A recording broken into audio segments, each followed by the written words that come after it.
The following video will show you how to remove and replace diff lock cap O-rings. This may be needed as maintenance if caps are suspected to be not leak tight.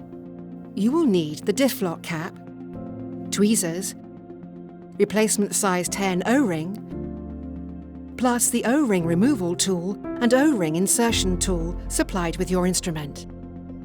Firstly, push the tip of the O-ring removal tool into the O-ring. Take care not to fully pierce the O-ring, as you may damage the inner metal surface. Then, turn the O-ring removal tool to lever the O-ring out of its groove. Take the new O-ring and compress it slightly to an oval shape. Pinch with your tweezers and insert halfway into the diff lock cap.